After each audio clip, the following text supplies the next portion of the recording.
काही बोलत नाही, मात्र जे काही पीडितांचं तुम्ही वारंवार करताय ऐका प्रॉब्लेम असा असतो आपल्याकडे की त्या संबंधाने आपण FIR सुद्धा दाखवू शकत नाही, कारण अशा केसमधली FIR सुद्धा सार्वजनिक करता येत नाही. त्यामुळे तुमचा जो प्रश्न आहे ना त्या प्रश्नाचं उत्तरच आपण देऊ शकत नाही, कारण या सगळ्या गोष्टी जर पीडितांमध्ये एवढी आत्ताही पीडिता बिचारा अशा अनेक आहेत. मला तर अशी माहिती कळते की काल परत काहीतरी 2 का 3 गुन्हे दाखल अजून नव्याने झाले आहेत. अशा अनेक महिला आहेत की ज्या अजून पुढे आलेल्या नाहीत, ज्या आपल्या इब्रतीपोटी अजूनही स्पष्टपणे बोलत नाहीत, पण त्यांच्याकडून जी माहिती मिळते ती माहिती या प्रकारची आहे. आमची पोलिसांना विनंती आहे त्यांनी या सगळ्या माहिती क्रॉस चेक कराव्या. आणि जर चाकणकर इतका तो धक्कादायक खुलासा की त्याच्यात दिसतंय क्लिअर कट, कारण बघा स्वाभाविक आहे एवढ्या मोठ्या पदावरची व्यक्ती म्हणजे घरात काही त्यांना काही काहीतरी भाजी कापतायत स्वयंपाक करतायत असं ते काही नसेल, कारण त्यांच्या इतर बोटांची नखं फार मोठी आहे दिसत आहेत.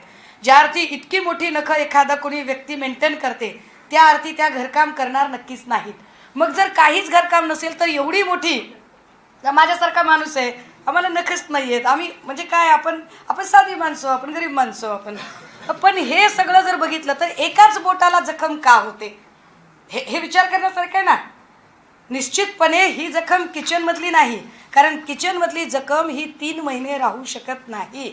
आम्ही रोज स्वयंपाक करतो, काल स्वयंपाक करताना परत इकडे आम्हाला पुरणपोळी करताना चटका बसला, अशा जखमा 3-3, 4-4 महिने राहत नाहीत. 4 महिने एखादी अनामिकेची जखम राहते म्हणजे जखम अत्यंत खोलवर असली पाहिजे. पीडित महिलांनी तुम्हाला सगळी माहिती दिली गेली, तुम्ही म्हणताय की 2 व्यक्तींना अनामिका कापली होती, दुसरा व्यक्ती राजकीय. अहो मी तेच सांगते की मला नाही कळलं अजून, मला ज्या फक्त चाकणकरांबद्दलच माहिती दिली, दुसऱ्या व्यक्तीबद्दल नाही दिली. मला जेव्हा माहिती कळेल तेव्हा मी पुराव्यासकट ती सुद्धा माहिती आणणार. राजकीय क्षेत्रात नाही राहते म्हणत नाही. ज्या अर्थी इथे 3 महिने बघा ना, 9 सप्टेंबर पासूनचे फोटो आहेत ते 28 डिसेंबर पर्यंतचे फोटो आहेत. जर 9 सप्टेंबर ते 28 डिसेंबर म्हणजे ही किचन मधली कापल्याची जखम नक्कीच नाही, हे की नाही.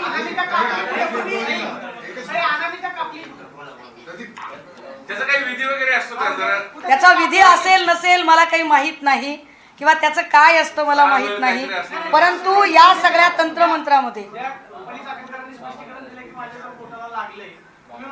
अहो स्पष्टीकरण तर त्यांनी काल हे पण दिलं की माझा फक्त ट्रस्ट पुरता संबंध होता, माझे व्यक्तिगत काही देणं घेणं नव्हतं.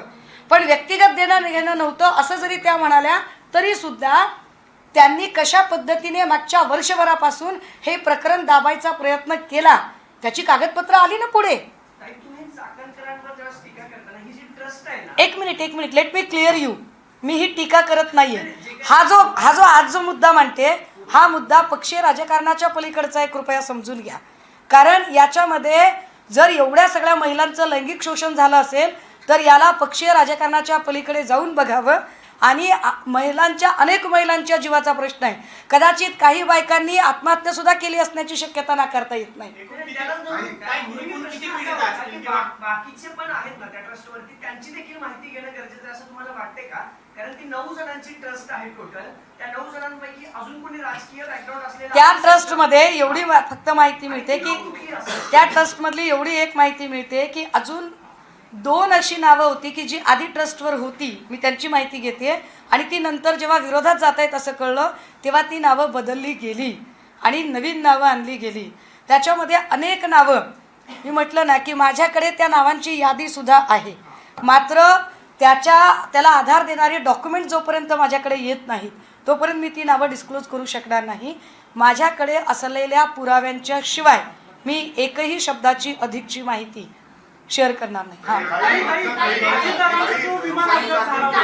दादांचा जो विमान अपघात झाला त्याच्यावर आता अमोल बिटकरींनी प्रश्न उपस्थित केला की बारामतीतल्या घराबाहेर आणि मुंबईतल्या घराबाहेर जादू टोणीच्या वस्तू सापडल्या होत्या. दादांच्या विमान अपघातामागे खराबचा काय हात आहे का, किंवा ऐका मला याच्या संबंधाने मी आता काही बोलू शकत नाही. मुळात असं तंत्रमंत्राने काही बिघडू शकतं किंवा घडू शकतं यावर माझा स्वतःचा अजिबात विश्वास नाही, पहिली गोष्ट. दुसरं असं की सन्मान्य दादांचाही जेव्हा विषय येतो तेव्हा तर अधिक गांभीर्याने या राज्याच्या मुख्यमंत्री तथा या पक्षाचं नेतृत्व ज्या अत्यंत संवेदनशील महिला नेत्यांच्या हाती आहे त्या सन्मान्य सुनेत्रा वहिनी यांनी अधिक गांभीर्याने विचार करत तातडीने, कारण यामध्ये फक्त महिला आयोगाची नाही तर राष्ट्रवादी काँग्रेसची सुद्धा नाचक्की होते, कारण यातले अनेक फोटो, त्या फोटोमध्ये मागे राष्ट्रवादी काँग्रेसचं निवडणूक चिन्ह सुद्धा दिसतं. आता हे काय जाऊ दे, मला त्याच्यावर नाही लोकांमध्ये बोलताना बरेचदा हे कर्मकांड, जादूटोणा याच्यावर विश्वास करू नका एवढंच का हातामध्ये संविधान घेऊन सांगायच्या की बाबा याच्यावर विश्वास ठेवा, हे सगळं ब्लॅक मॅजिक, हे सगळं काही नसतं. एकीकडे ते असं सांगतात आणि स्वतः ते असं करतील. तुम्हाला वाटतं का हे सगळं? नाही, अरे आता करतील का? मग मला सांगा, हे त्यांच्या पाया कोण पडते? हे पदराने पाय पुसणारी लोक, म्हणजे ज्या माऊलीने स्वतःच्या पतीचे औक्षण करण्यापेक्षा पती त्यांचे औक्षण करतो, पण त्या माऊली त्यांच्या पदराने एका अशा लिंगपिसाट माणसाचे पाय पुसतात.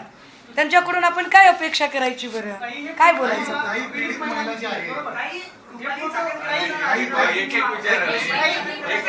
ऐका ऐका, एक सेकंड थांबा. अभिजितजी ऐका. तुम्ही म्हणताय करायला हवं असं म्हणताय. मुख्यमंत्र्यांनी जबाबदारी स्वीकारावी सरकारमधल्या सगळ्या नेत्यांनी, आणि त्यांचा राजीनामा का घेतला जात नाही? जर त्या देत नाहीयेत ना तर त्यांना पदावरून बडतर्फ करता येतं का? आणि ते का केलं जात नाही? राजीनामा घेतला का जात नाही? महिला आयोगाचं जे अधिकार क्षेत्र होतं, जोपर्यंत विजया रहाटकर ताई होत्या इतकं त्याचं स्तोम कधीही नव्हतं. जेवढी त्या पदाची ग्लोरी, ग्लॅमर आणि त्याचं अधिकार क्षेत्र चाकणकरांच्या काळात वाढवलं गेलं. चाकणकरांच्या काळात त्या पदाचं अवास्तव स्तोम वाढलं. एक. दुसरं असं की मी राज्याचे गृहमंत्री आणि मुख्यमंत्री यांचे कदाचित आयुष्यात पहिल्यांदा आज आभार मानलेत, अभिनंदन केले की ही अतिशय उत्तम कारवाई त्यांनी केलेली आहे. तिसरी गोष्ट, मला असं वाटतं की गृहमंत्री कदाचित कोणालाही या प्रकरणी सोडणार नाहीत. जर गृहमंत्री खरेच महाराष्ट्रातल्या बहिणींचे लाडके भाऊ असतील आणि लाडक्या बहिणींचं अशा पद्धतीने लैंगिक शोषण होत असताना ते लैंगिक शोषण करणाऱ्या एखाद्या लिंगपिसाट माणसाला महिला आयोगाची अध्यक्षच पाठीशी घालत असेल तर अशा महिलेला, मी चाकणकरांचा उल्लेख महिला असा करते, अशा महिलेला मला नाही वाटत की राज्याचे गृहमंत्री पाठीशी घालतील. गृहमंत्र्यांनी यावर तात्काळ कारवाई केली पाहिजे, अटक झाली पाहिजे चाकणकरांना. आणि चाकणकरांची तुम्ही पदावरून काढण्याचं म्हणताय, माझा त्यांना पदावरून काढणे न काढणे हा इंटरेस्टच नाही आहे. माझा इंटरेस्ट आहे की त्यांची नार्को टेस्ट झाली पाहिजे आणि त्यांची अरेस्ट झाली पाहिजे, कारण त्यांची अरेस्ट झाल्यावर अनेक गोष्टींचा उलगडा होणार आहे, अनेक गोष्टी पुढे येणार आहेत. तुम्ही असं म्हणाल की हे फोटो पीडितेने दिले, बरोबर? जर हे फोटो पीडितेने दिले तर पीडितेने हे सांगितलं नाही का की रुपाली चाकणकरांनी अनामिकाने ती कुठे कापली, किंवा त्या फोटोच्या खाली तुम्ही असं म्हणाल की तारखा आहे, तर तारखा? अहो मी म्हणाले नाही हो साहेब, मी नाही म्हणाले. हे बघा याच्यात टायमिंग आहे हो साहेब, याच्यात तारखा आहेत. तारखा टिपून ठेवलेत का ज्या पीडित महिला आहेत? अहो ह्याच्यात तारखा आहे तो साहेब, अहो हे स्क्रीनशॉट आहे तो फोटोचे साहेब. आणि याच्यात ऐका ऐका ऐका ऐका, हे स्क्रीनशॉट हे रुपाली चाकणकरांच्या स्टेटसचे, कॅप्टन खरातच्या स्टेटसचे. आता का बोलायला लावलं?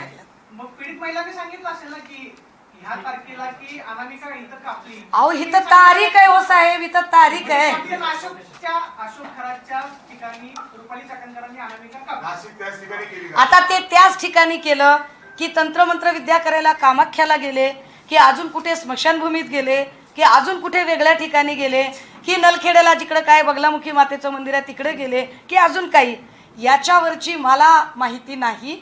मला वाटतं हा पोलीस तपासाचा भाग आहे. माझ्या लेखी महत्त्वाचं काय आहे की ज्या महिलांचं शोषण होत होतं त्या महिलांना न्याय देण्याऐवजी शोषण करणाऱ्या लिंगपिसाट माणसाला पाठीशी घालणारा महिला आयोग, आणि तो महिला आयोगही स्वतः जर अशा पद्धतीने कर्मकांडामध्ये अडकलेला असेल आणि अनामिका वगैरे हे कापणं, तर हे वाईट आहे. जर हे असं असेल तर हे वाईट आहे, आणि म्हणून त्यांची नार्को टेस्ट होणं गरजेचं आहे. माहिती आता हे मला सांगा हे. लेडीज महिलांनी सांगितलं नाही कुणाला वशमध्ये करायचा प्रयत्न होता काय होता आणि हा मला वाटतं हा माझ्या लेखी महत्वाचा प्रश्न पण नव्हता. एक मुद्दा असा आहे, एक मिनिट. माझ्याकडे आतापर्यंत आलेल्या महिला 3 महिला आहेत. 3 पीडित महिला ज्या तीन अत्याचार त्यांच्यावर झाला अशा 3 पीडित महिला समोर आलेल्या आहेत. अजून कदाचित खूप महिला पुढे येतील. इतर नेत्यांचं काय? अनेकांचे फोटो आहेत. काही फोटो समोर आले होते इतर राजकीय नेत्यांचे सुद्धा, तर त्यांचाही काही संबंध आहे, असे काही पुरावे तुमच्याकडे आले? ताई, या प्रकरणामध्ये माझ्या पक्षाचा जरी नेता कुणी असेल तर त्याची सुद्धा गय केली जाऊ नये. कारण हा प्रश्न महिलांच्या अस्मितेचा आहे, हा प्रश्न लेकीबाळींच्या इब्रतीचा आहे. या प्रश्नाच्या आड कुठल्याही पक्षाचं पक्षीय राजकारण येता कामा नये, ही ठाम भूमिका आहे माझी. मिलिंद नार्वेकर, निलेश लंके, दीपक केसरकर असतील, जयंत पाटील असतील, यांना पण तुम्ही सगळ्यात महत्त्वाचं ऐका ना, एकनाथ शिंदे एक मिनिट बाबा त्यांनी बाबा रेडा हो, बाबा, चर्चा होते, ते सांगतो विषय. याबाबत तुम्ही त्यांना जाब विचारणार आहे का की तुम्ही ऐका काय ऐका ऐका ऐका मी तेच तुम्हाला सांगते. माझ्याकडे नार्वेकरांची करंगळी कापल्याचा फोटो नाही, माझ्याकडे जयंत पाटलांची करंगळी कापल्याचा फोटो नाही. एकनाथ शिंदेंचा पूजा करतानाचा फोटो नक्की आहे.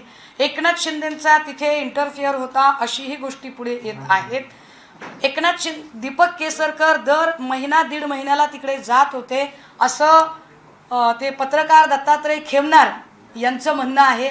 दत्तात्रय खेमनारने तर त्याच्या पुढे जाऊन खूप खळबळजनक काही दावे काल केलेले आहेत.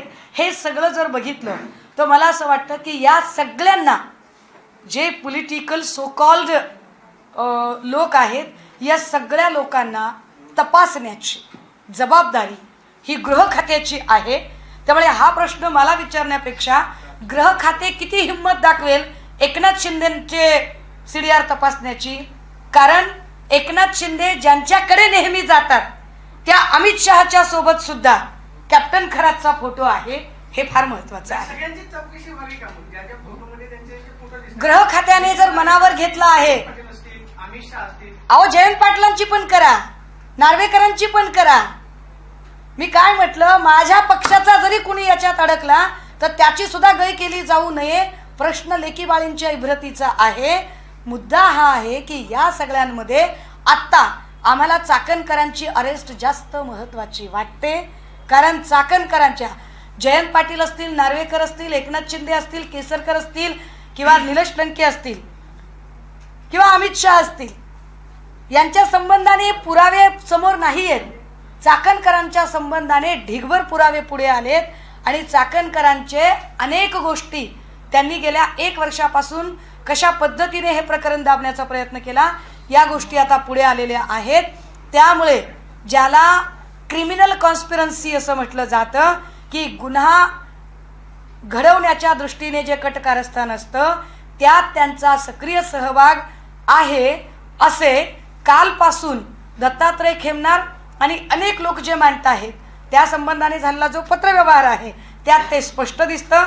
त्यामुळे रुपाली चाकणकरांची तात्काळ अटक होणे आणि नार्को टेस्ट होणे गरजेचे आहे. आणि ही पीडित महिला आहे, हिचा जो व्हिडिओ व्हायरल ज्यांनी केलाय तो ऑफिस बॉय नीरज जाधव गायब आहे. 18 फेब्रुवारीला त्याच्या विरोधात याच पीडित महिलेने FIR दिली होती. या संदर्भात तुम्हाला घातपाताची शक्यता वाटते? मला याला जोडून, आपण फार चांगला प्रश्न विचारला, याला जोडून अजून एक महत्त्वाची गोष्ट, ज्या पीडित महिला आहेत, ज्या अजून काही महिला पुढे यायला घाबरतात, या सगळ्याच महिलांना प्रोटेक्शन देण्याची गरज आहे. इवन दत्तात्रय खेमनारला सुद्धा संरक्षण देण्याची गरज आहे. मी विसरले असते मगापासून, मी सगळे फोन नंबर शेअर करते. मी इथे येईपर्यंत, मी पत्रकार भवनला येईपर्यंत मला 8 वेगवेगळ्या नंबरवरून धमक्यांचे कॉल आहेत आणि ते सगळे नंबर मी आपल्यासोबत शेअर करायला तयार आहे. हे सगळेच्या सगळे नंबर हे स्पॅम दाखवत आहेत आणि मी ते सगळे ब्लॉक केलेत. या सगळ्या नंबरवरून सातत्याने मला धमक्यांचे कॉल येत आहेत. म्हणजे काय जरा स्पष्ट काय बदलाले? हा फोन जरी उचलला तरी एवढ्या, तुम्ही हा फोन लावून बघा, हा फोन लागतोय का बघा. मी नंबर तुम्हाला सगळ्यांना देते आणि तो इतक्या वाईट पद्धतीने याच्यातली भाषा होती की ते शब्द जरी आपण ऐकले तरी आपण ते शब्द सहन करू शकणार नाही आणि ते पटकन नाही, आत्ताचा फोन ओळखीचा आहे. हा. तर हे सगळे नंबर, याच्यातले खूप सारे नंबर आहेत. मी याला बघा काय नंबर आहे, 77 14 55 66 50 हा एक नंबर आहे. नंबर एक पुन्हा एकदा सांगू का? हॅलो,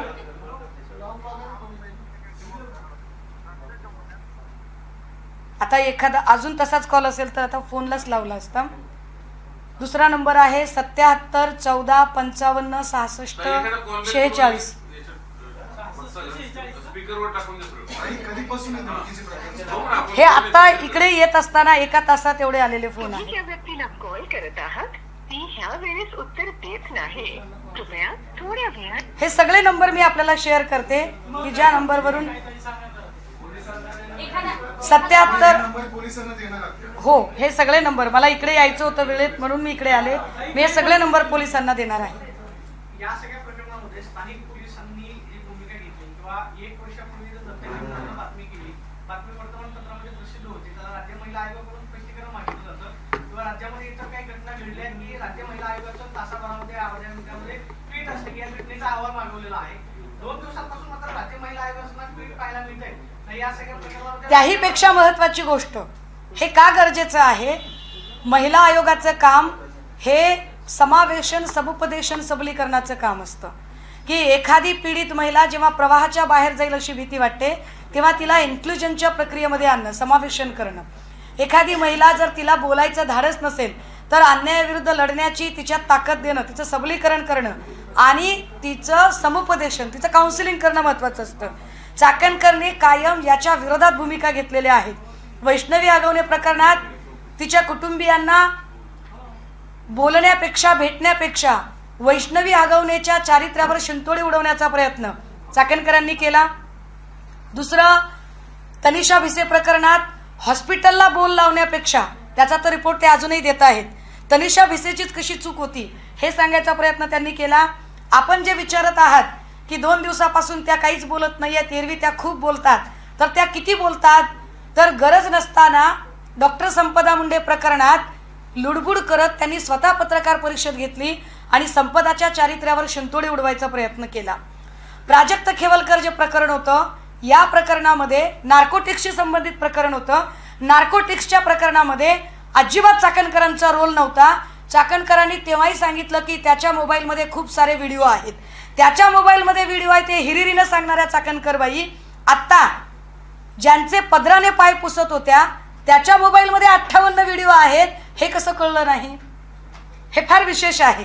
त्यामुळे चाकणकरांच्या भूमिका या महिलांना समावेशन आणि समुपदेशन करण्यापेक्षा महिलांना बदनाम करण्यासाठी जास्त त्या सक्रिय राहिलेल्या आहेत आणि म्हणून त्यांच्यावर कारवाई होणं गरजेचं आहे.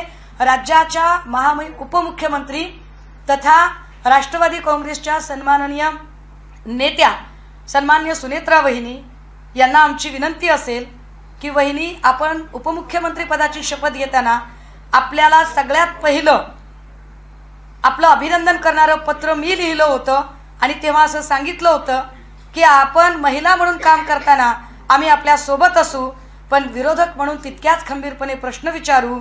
आता आपल्याला निर्णय घेण्याची आणि आपला खमकेपणा दाखवण्याची ही वेळ आहे की आपण आपल्या पक्षाची इतकी अप्रतिष्ठा होत असताना तरी सुद्धा गप्प बसणार आहात की चाकणकर बद्दल ठोस निर्णय घेणार आहात. ताई, तुम्ही याच्यामध्ये राऊत म्हणले त्यांनी कौतुक केलं सीएम साहेबांचं आणि भाजपचं कोणी नाही असा एक दावा केला. तुम्हाला वाटतं भाजपचं कोणी मंत्री नाही असं त्याच्यात? असेल की, भाजपचे असू शकतात किंवा काँग्रेसचे असू शकतात, राष्ट्रवादीचे असू शकतात, शिवसेनेचे असू शकतात, पण या राज्यामध्ये अंधश्रद्धा निर्मूलन जो कायदा झाला त्या कायद्याची पायमल्ली जर घटनात्मक संस्थेची प्रमुख व्यक्ती करत असेल तर हा अक्षम्य गुन्हा आहे. ताई, तुम्ही बरेच फोटो दाखवले अनेक नेत्यांचे, अशी देखील माहिती येते की उद्धव ठाकरेंचा देखील फोटो यांच्याबरोबर असेल तर दाखवा बरं का, हे आहे असं दाखवा.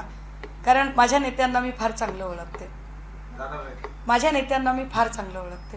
त्याचा फोटो आहे नाही मी का तुम्ही शोधणार? नाही, मी 3 नेत्यांची खरंच ग्वाही देऊ शकते. त्यातले क्रमांक 1चे पवार साहेब, क्रमांक 2चे उद्धव साहेब आणि क्रमांक 3चे स्वतः फडणवीस साहेब. की जे अशा गोष्टींच्या नादी लागणार नाही.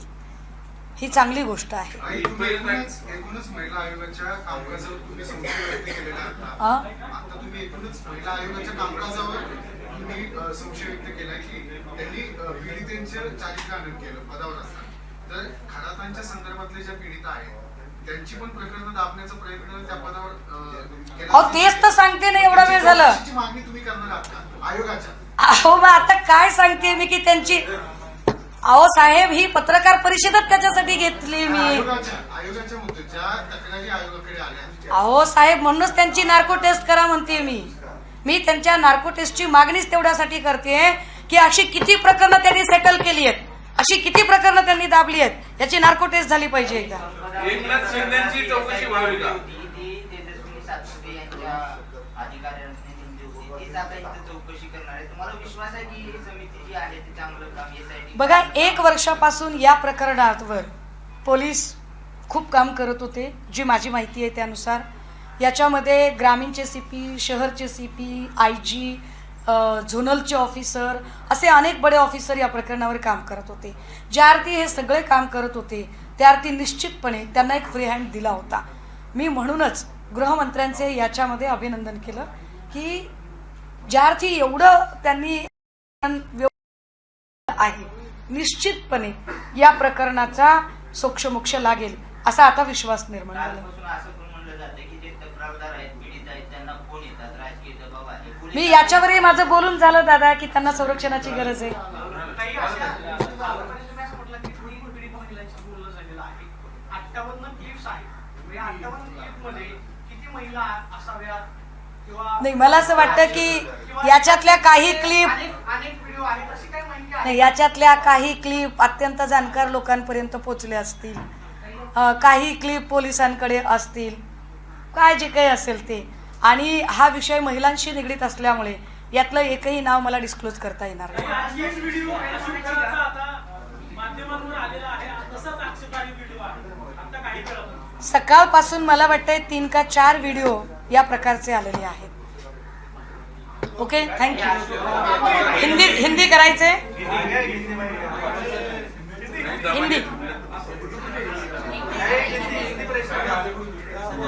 हिंदी स्टार्ट.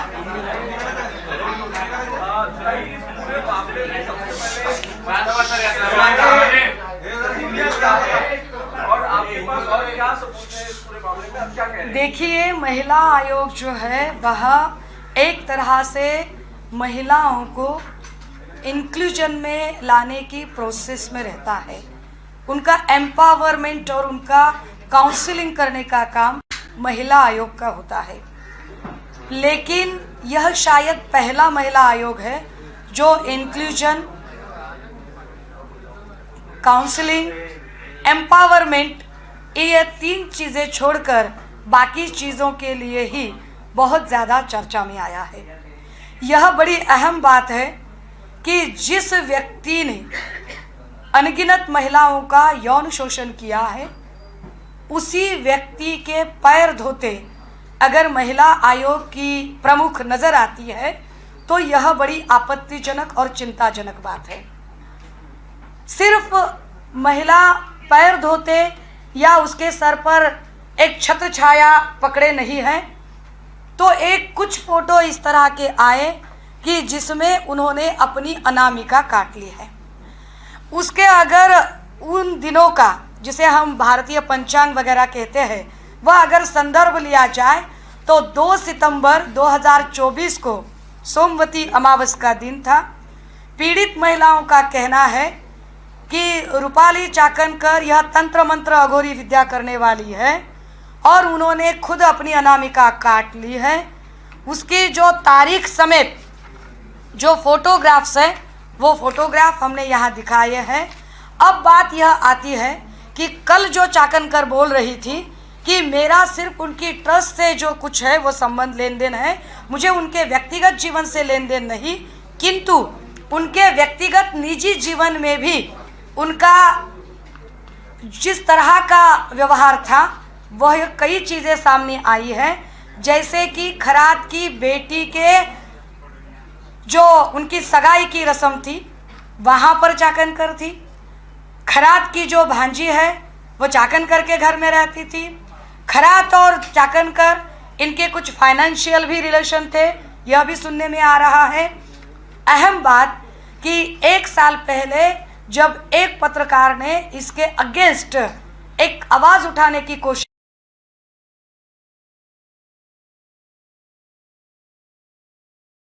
फोटो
फक्त ट्रस्टवर असणाऱ्या संचालकाचा फोटो आहे का?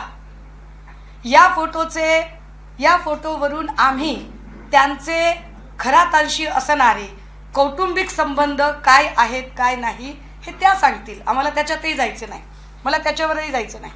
मला एका वेगळ्या गोष्टीकडे जायचंय की एका पीडितेने सांगितलं की चाकणकर स्वतः तंत्रमंत्र विद्या करत होत्या आणि अक्षरशः आपली अनामिका कापणे. आता हे अनामिका कापणे हे काय प्रकरण आहे हे मला माहीत नव्हतं. मी त्याची जरा माहिती काढायचा प्रयत्न केला तेव्हा मला त्याची जी माहिती मिळाली ती फार धक्कादायक आहे. मी त्याची कॉपी काढून आणली आहे. अनामिका कापतात, कशासाठी कापतात बघा. ते तंत्रमंत्र विद्येमध्ये हाताची अनामिका अत्यंत महत्त्वाची मानली जाते, कारण ती सूर्य आणि शुक्रग्रहाशी संबंधित असून ऊर्जा वहनाचे मुख्य केंद्र आहे. या बोटाचा वापर मुख्यत्वे मंत्राचा प्रभाव वाढवण्यासाठी, विशिष्ट मुद्रा करण्यासाठी किंवा एखाद्या व्यक्तीला वशीभूत करण्यासाठी केला जातो. या बोटाद्वारे ऊर्जा शरीरात प्रवाहित किंवा शोषित केली जाऊ शकते. कशी तर परत तंत्रमंत्र विद्येच्या लोकांनी सांगितलंय की हे बोट सूर्य म्हणजे यश आणि शुक्र म्हणजे आकर्षण यांच्याशी जोडलेले आहे, ज्यामुळे मंत्रोच्चाराद्वारे एखाद्याला आकर्षित करणे आणि यश प्राप्त करणे असा या तंत्रमंत्र विद्येचा अर्थ आहे. त्यांनी सांगितलं की ताई हे विशिष्ट वेळेला करतात. कधी करतात? हे सोमवती अमावस्येला करतात. हे सोमवती, आम्हाला इतकं काही त्याच्यातलं नॉलेज माहीत नव्हतं. आणि मग एक फोटो एका माऊलीने पाठवला, याचा स्क्रीनशॉट बघा, याच्यात तारीख आहे खाली 12 सप्टेंबर 2024. फोटो जर नीट, मी आपल्या सगळ्यांना याची सॉफ्ट कॉपी देईल. इथे एक मोठं बँडेज दिसतंय, चाकणकरांच्या अनामिकेला एक मोठं बँडेज आहे. मी याच्या अलीकडचा पण एक फोटो आहे 9 सप्टेंबरचा. 9 सप्टेंबरला त्या एका कार्यक्रमात बोलताना दिसतात. आणि या सगळ्यांच्या तारखा आहेत. हे बघा, इथे सुद्धा बँडेज आहे. हा 9 सप्टेंबरचा फोटो आहे, हा 12 सप्टेंबरचा फोटो आहे. मला कळेना की हा सप्टेंबरचा दिवस कसा आहे. आणि मग हे सगळं शोधल्यानंतर लक्षात आलं की 2 सप्टेंबर 2024ला सोमवती अमावस्या होती. ज्या बाईंना महिला आयोगाच्या अध्यक्षपदी बसवलेलं आहे त्या बाई 2 सप्टेंबर 2024ला सोमवती अमावस्येच्या दिवशी स्वतःची अनामिका कापून अशा पद्धतीची तंत्रमंत्र विद्या करतात असं पीडित महिला सांगतात. आणि ही जखम किती दिवस होती, म्हणजे जखम किती मोठी असू शकते बघा. याच्यात तारखा आहेत, कारण हे स्क्रीनशॉट सकट आहे.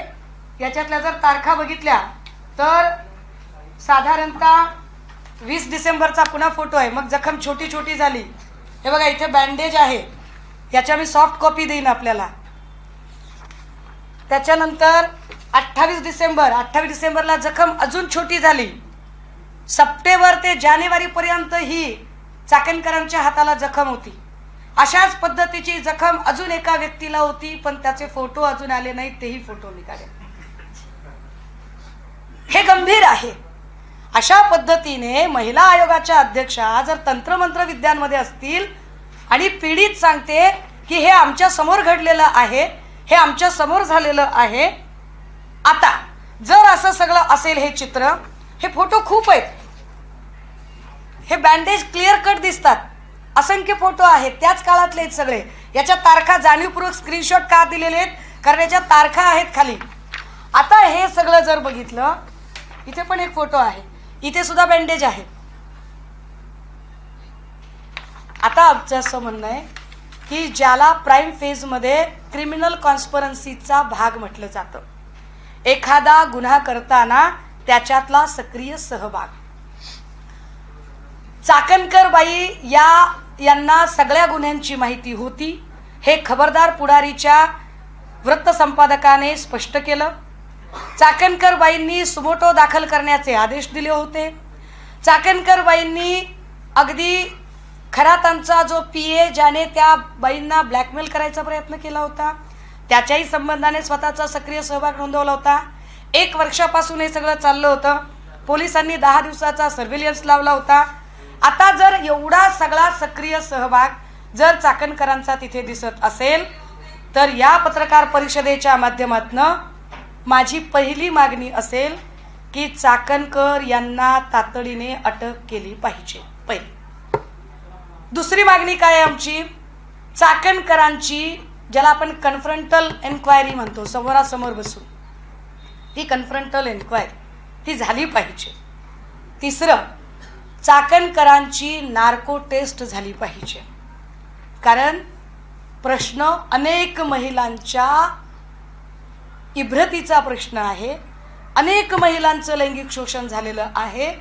आणि अशा पद्धतीने जर तंत्रमंत्र विद्येमध्ये जर स्वतः चाकणकर गुंतलेले आहेत असं पीडित सांगत असतील आणि त्याचे असे धक्कादायक फोटो जर येत असतील, तर चाकणकरांची नार्को टेस्ट होणं गरजेचं आहे. पण चाकणकरांना अटक करताना आणि नार्को टेस्ट होताना चाकणकर ज्या पदावर आहेत त्या